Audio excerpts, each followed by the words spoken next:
J'ignorais encore que de mon grand désespoir sortirait le plus grand des cadeaux.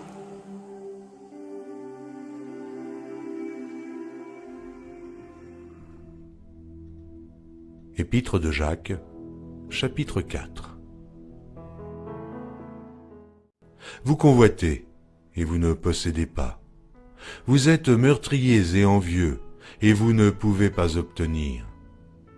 Vous avez des querelles et des luttes, et vous ne possédez pas parce que vous ne demandez pas. Vous demandez et vous ne recevez pas, parce que vous demandez mal, dans le but de satisfaire vos passions. Adultères que vous êtes. Ne savez-vous pas que l'amour du monde est inimitié contre Dieu? Celui donc qui veut être ami du monde se rend ennemi de Dieu. Croyez-vous que l'Écriture parle en vain? C'est avec jalousie que Dieu chérit l'Esprit qu'il a fait habiter en nous.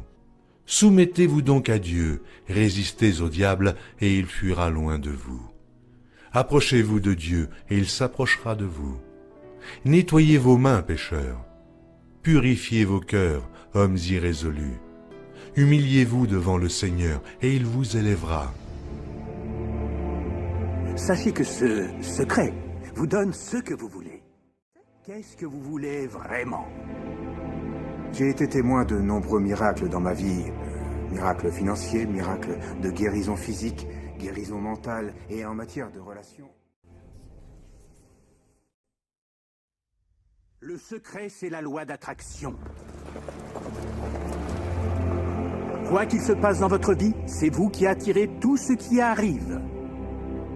Et vous l'attirez par la seule force des images mentales que vous créez dans votre esprit. Tout ce à quoi vous pensez, tout ce qui se forme dans votre esprit est attiré vers vous. Et c'est votre tour maintenant de découvrir le secret. Toutes les choses, tout ce qui vous entoure aujourd'hui dans votre vie, y compris les choses dont vous vous plaignez, vous les avez attirées. Il est clair que, de prime abord, c'est quelque chose qui n'est pas très agréable à entendre. Ces ennuis qui me donnent matière à me plaindre. Vous me pardonnerez, mais je dois vous le dire en face. Je dois vous dire, si, vous les avez attirés. Nos sentiments. Nos sentiments nous permettent de savoir à quoi nous pensons. Ainsi, vos pensées provoquent vos sentiments. Les émotions sont cet incroyable don qui nous permet de savoir à quoi nous pensons. Prenez vos sentiments. Vous en avez de bons et de mauvais. Et vous les distinguez parce que les uns vous font vous sentir bien et les autres vous sentir mal. Prenez la dépression, la culpabilité, le ressentiment ou la colère. Ces sentiments-là ne donnent pas une impression de puissance, ce sont les mauvais sentiments. Vous avez les bonnes émotions, les bons sentiments. Et on les reconnaît car ils font qu'on se sent bien. L'enthousiasme, la joie, la gratitude, l'amour. Imaginez qu'on puisse ressentir ça tous les jours. En célébrant les bons sentiments, on s'attire en retour plus de bons sentiments et de choses qui procurent du bien-être. Et vos sentiments créent votre vie. Ce sera toujours comme ça, c'est garanti. En bref, ce sur quoi on se concentre par la pensée et les émotions est ce que l'on attire dans notre expérience. C'est comme ça, on ne peut y déroger. C'est très dur à avaler. Mais si on fait l'effort de s'ouvrir à ce que ça implique, eh bien les ramifications sont énormes. Parce que ce que la pensée a créé dans votre vie peut donc être défait par un changement de votre mental. Que voulez-vous vraiment? Asseyez-vous et écrivez-le sur une feuille de papier. Écrivez-le au présent de l'indicatif. Vous pourriez commencer par « Je suis si heureux et si reconnaissant maintenant que… » et ensuite expliquer comment vous voulez que soit votre vie, dans tous les secteurs. Que voulez-vous vraiment? Que l'Éternel t'exauce au jour de la détresse, que le nom du Dieu de Jacob te protège. Qu'il te donne ce que ton cœur désire et qu'il accomplisse tous tes desseins. Nous nous réjouirons de ton salut, nous lèverons l'étendard au nom de notre Dieu. L'Éternel exaucera tous tes vœux. Nous invoquons le nom de l'Éternel notre Dieu. Eux, ils plient et ils tombent. Nous tenons ferme et restons debout. Que voulez-vous vraiment? La deuxième étape, c'est croire. Croire que c'est déjà à vous. Ça ne sert à rien de savoir comment les choses finiront par se produire. Ça ne sert à rien de savoir comment l'univers finira par se réorganiser pour vous. Vous voulez savoir? Vous le verrez apparaître vous-même, vous attirez le bon moyen. Inutile de tarder, inutile de réfléchir, inutile de douter. Quand l'occasion se présente, quand l'élan est là, quand le mouvement intuitif est aussi au rendez-vous, agissez. Ça, c'est votre boulot. C'est ça et rien d'autre. Ayez foi en Dieu. Tout ce que vous demanderez en priant, croyez que vous l'avez reçu, et vous le verrez s'accomplir. J'avais mis en l'Éternel mon espérance, et il s'est incliné vers moi. Il a écouté mes cris. Il m'a retiré de la fosse de destruction, du fond de la boue, et il a dressé mes pieds sur le roc. Il a affermi mes pas. Il a mis dans ma bouche un cantique nouveau, une louange à notre Dieu. Beaucoup l'ont vu et ont eu de la crainte, et ils se sont confiés en l'Éternel. Heureux l'homme qui place en l'Éternel sa confiance, et qui ne se tourne pas vers les hautains et les menteurs. Voici, je viens avec le rouleau du livre écrit pour moi. Je veux faire ta volonté, mon Dieu, et ta loi est au fond de mon cœur. Tu es mon aide et mon libérateur, mon Dieu, ne tarde pas. Il arrive souvent qu'on se sente coincé ou comme emprisonné ou confiné par les circonstances présentes. Oh, il faut bien comprendre que quelle que soit la situation dans laquelle vous vous trouvez au jour d'aujourd'hui, ce n'est que votre réalité actuelle. Et la magie se produit quel que soit le lieu où ils vont. Ils se rappellent qu'ils peuvent s'en servir et ils s'en servent tout le temps. Pas juste une fois et c'est terminé. Les gens font ça un bout de temps, ils deviennent des champions et ils vous disent « c'est formidable, je suis remonté à bloc, j'ai vu ce reportage, je compte bien changer ma vie ». Malgré ça, les résultats se font attendre, les résultats se font trop attendre. Mais sous la surface, c'est vraiment sur le point de percer. Mais si on ne voit que les résultats en surface, alors on dira « ce truc ne marchera jamais ». Vous savez ce que l'univers répondra ? « Ton souhait est mon ordre ». Et tout redescend.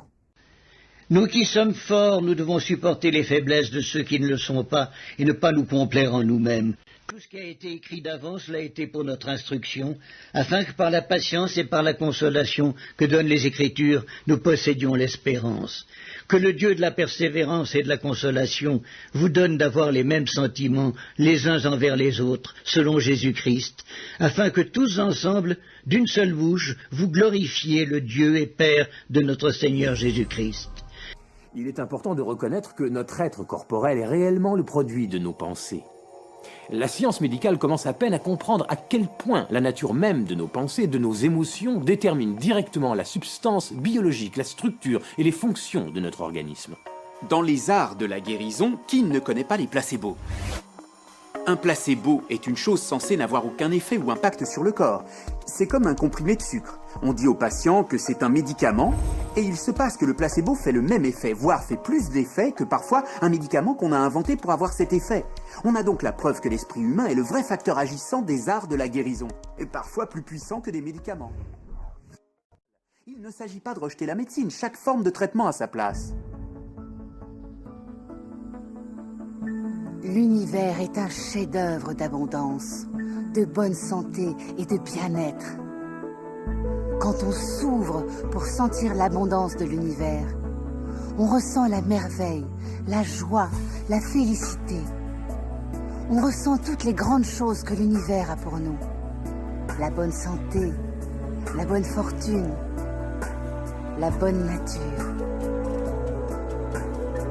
Quand on se ferme avec des pensées négatives, on ressent l'inconfort, on ressent les maux, on ressent les douleurs. On aborde chaque nouvelle journée comme une épreuve très douloureuse. Connaissez-vous des gens qui ont eu des maladies en phase terminale? Arrêtez-vous sur ce mot « mal-adi » avec un tiret au milieu. Un corps malade est un corps mal aidé. Il y a énormément, des milliers de diagnostics différents en médecine. Ils n'indiquent que les maillons faibles et il n'existe toujours qu'une cause unique, le stress. Quand on fait super trop de stress à une chaîne, quand on fait super trop de stress à un système, le maillon le plus faible lâche. Notre physiologie crée la maladie qui est un vrai feedback, grâce auquel on découvre qu'on vit des choses déséquilibrées, que nous sommes sans amour, qu'on n'est pas reconnaissant. Cette expression du corps à travers ces symptômes ne doit donc pas nous faire peur. On me pose fréquemment la question suivante. Quand une personne a manifesté une maladie dans son temple corporel ou qu'elle souffre d'un réel inconfort dans sa vie, est-ce que le pouvoir de la pensée positive peut y remédier? Je réponds que c'est absolument certain. Le 23 novembre dernier, on m'a diagnostiqué des métastases au sein. J'ai choisi de croire de tout mon cœur, avec toute ma foi, que j'étais d'ores et déjà guérie. Durant toute la journée, vraiment en permanence, je répétais merci pour ma guérison. Encore et encore et encore, merci pour ma guérison. Je croyais du fond du cœur que j'étais guérie. Je me voyais comme si jamais le cancer n'avait envahi mon corps. Une des choses que j'ai faites pour me guérir, ça a été de regarder des films très drôles. Je ne faisais que ça, rire, rire, rire. Je ne pouvais accepter le moindre stress dans ma vie, parce que je savais que le stress est une des pires choses quand on essaie de guérir. Depuis le jour du diagnostic qui était le 23 novembre jusqu'au jour de ma guérison complète, définitive, il ne s'est pas passé plus de 3 mois. Et cela sans traitement en rayon ni chimiothérapie. Nous sommes équipés d'un fabuleux programme qui gère notre auto-guérison. Vous avez une plaie? Elle cicatrise d'elle-même. Une infection bactérienne? Le système immunitaire intervient, détruit ces bactéries et vous guérit. Le système immunitaire est fait pour amener à l'auto-guérison. Une maladie n'a aucune chance de subsister si l'esprit lui oppose un corps émotionnellement sain. Votre corps élimine des millions de cellules à chaque seconde. Et il en crée de même des millions de nouvelles. Concrètement, des pièces de notre corps sont remplacées chaque 24 heures. D'autres pièces tiennent plusieurs mois, d'autres pièces tiennent plusieurs années. Mais en l'espace de quelques années, nous avons un bel organisme flambant neuf. Si vous avez une maladie et que vous vous focalisez dessus et que vous en parlez à la première occasion, vous êtes sûr de créer plus de cellules malades. Regardez-vous vivant dans un corps parfaitement sain. Laissez le docteur s'occuper de la maladie. Mon fils, sois attentif à mes paroles, prête l'oreille à mes discours. Qu'ils ne s'éloignent pas de tes yeux, garde-les dans le fond de ton cœur, car c'est la vie pour ceux qui les trouvent, c'est la santé pour tout leur corps. Garde ton cœur plus que toute autre chose, car c'est de lui que viennent les sources de la vie. Et vous aussi à présent. Et plus vous l'utiliserez, mieux vous le comprendrez. Vous êtes arrivé à un carrefour de votre vie, simplement parce qu'une chose en vous ne cessait de répéter « Tu mérites d'être heureux ». Vous êtes né pour ajouter de la valeur à ce monde, pour être simplement le meilleur que vous pouvez être.